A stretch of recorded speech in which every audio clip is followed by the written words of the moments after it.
अमरावतीच्या सौदागरपुरा येथील 20 वर्षीय फाजिला जबीन जिच्या मृत्यूला सुरुवातीला हार्ट अटॅक असल्याचे सांगण्यात आले, मात्र आता पोस्टमार्टमच्या प्राथमिक माहितीनंतर संपूर्ण प्रकरणाला धक्कादायक वळण मिळाले आहे। गळ्यावरचे संशयास्पद निशाण, सोशल मीडियावर व्हायरल झालेला व्हिडिओ, कब्रस्तानातून मृतदेह बाहेर काढून पुन्हा पोस्टमार्टम आणि आता पती व जेठ पोलिसांच्या ताब्यात।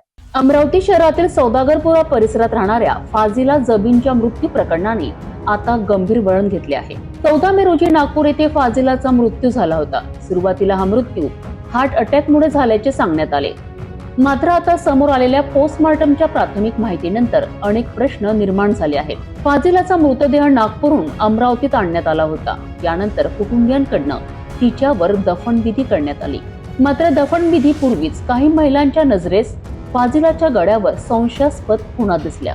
या खुणांचा व्हिडिओ सोशल मीडियावर वेगाने व्हायरल झाला। व्हिडिओमध्ये गळ्यावर स्पष्ट निशाण दिसत असल्याने नागरिकांनी प्रश्न उपस्थित केले की जर हार्ट अटॅकने मृत्यू झाला असेल तर गळ्यावर या खुणा कशा?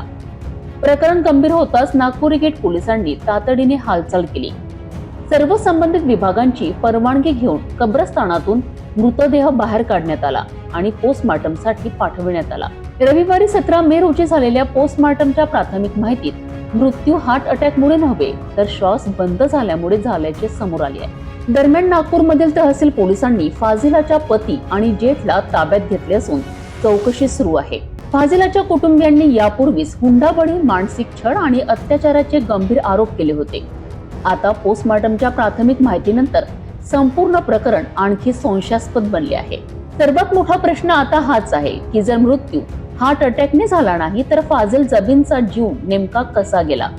ही आत्महत्या आहे की एखाद्या नियोजित कटाचा भाग? आता सर्वांचे लक्ष पोलीस तपास आणि अंतिम पोस्टमार्टम अहवालाकडे लागले आहे। फाजिलचा मृत्यू नैसर्गिक होता की हा एखादा कट होता? सत्य लपवण्याचा प्रयत्न झाला का? आणि त्या रात्री नेमकं काय झालं ज्यामुळे एका तरुणीचा जीव गेला? फाजिला जबीन मृत्यू प्रकरणात दररोज नवे खुलासे समोर येत आहे। पोस्टमार्टमच्या प्राथमिक माहितीनंतर संपूर्ण प्रकरणाची दिशा बदललेली आहे। आता पोलीस तपासातून नेमकं काय समोर येणार आहे आणि फाजिलाला न्याय मिळणार का याकडे सर्वांचे लक्ष लागले आहे। सध्या नागपुरी गेट पोलीस आणि नागपूर तहसील पोलीस या प्रकरणाचा सखोल तपास करत आहेत।